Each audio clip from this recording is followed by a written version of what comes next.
They not like us. They not like us. They not like us.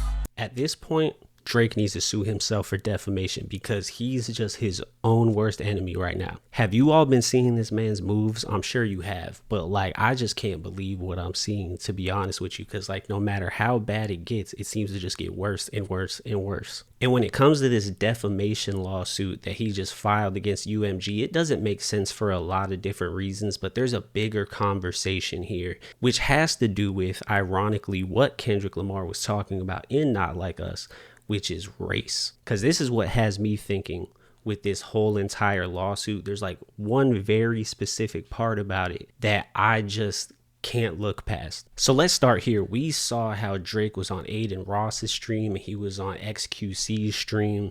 And that's important because of something that happened in this lawsuit, which is this right here.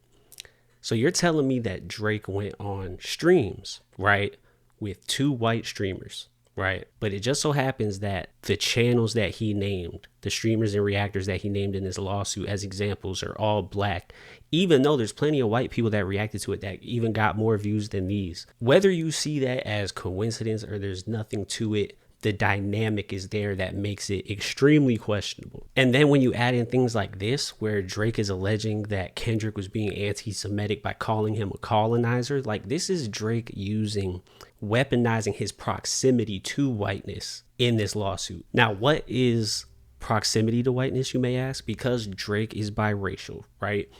Myself included, so I could definitely speak on this. There's a level of being able to tap into that whiteness that's close to you to be able to utilize that type of privilege, right? And then you can weaponize that, which I feel like is what's happening right here, using those things to then take it out on people like Kendrick, take it out on those reactors. Like, that's messed up. Because using the anti-Semitic angle when Kendrick was clearly not talking about that, knowing that what those type of allegations can do, that's weaponizing that. Like, cause like, he knew what he was doing with that from a legal, you know, not even just legal, but PR, narrative, all that kind of stuff, just throwing that in there. I mean, and it's messed up because it also downplays the severity of anti-Semitism, right? And I think what's crazy about all of this is how much it mirrors what Kendrick is talking about in Not Like Us when it comes to race dynamics, right? The lawsuit itself just not really going with rap culture, right? The naming of these black creators, and for what? You know what I'm saying? Then also kind of accusing them of only giving favorable opinions to Kendrick because UMG whitelisted their videos, although some of Drake's songs were also whitelisted in the fact that they were, you know, they didn't get copyright strikes on their channel.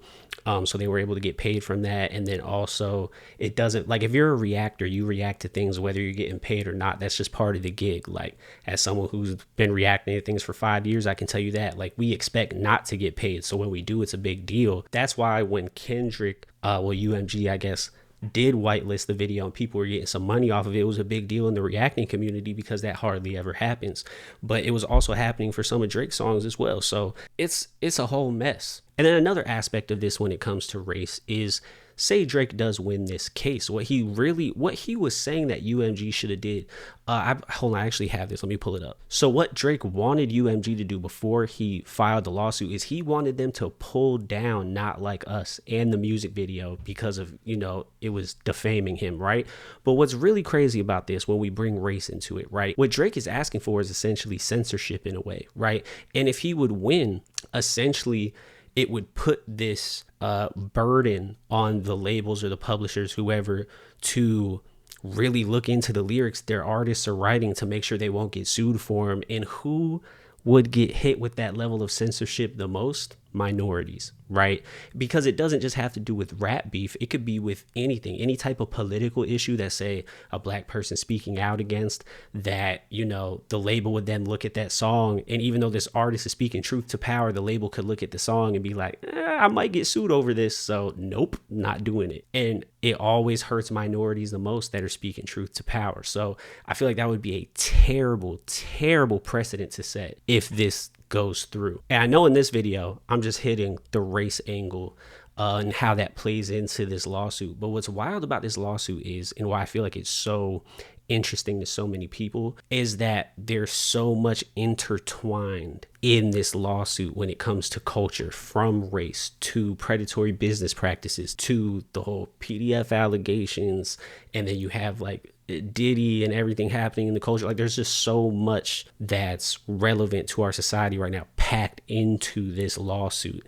And so people are paying attention to it for a billion different reasons. And so I feel like culturally, this lawsuit is going to have ramifications for sure. I think it's going to start a lot of conversations. I think it's going to reveal a lot of different things, which makes me wonder, like, what is interesting to you about this lawsuit? What really speaks to you? Because for real, there's so much going on here. And I just want to end this by saying, anytime things like this happen in life, these pop culture moments where people are just having a lot of these, talking points and all that kind of stuff online, make sure to just still kind of critically think, like, all these things are very symbolic that tie into other things, important things, right? Like when we're here talking about race dynamics, and it'll always reveal a lot to you.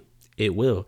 And I think when that happens, when that critical thinking goes on, I feel like that's how these type of situations can actually benefit society. When we critically think, break these things down, and try to move forward in a better way. But like I said, there's a million different things going on here. So I know we're going to be talking about this a lot more. I know I'm making more videos on it. So until then, I'll see y'all.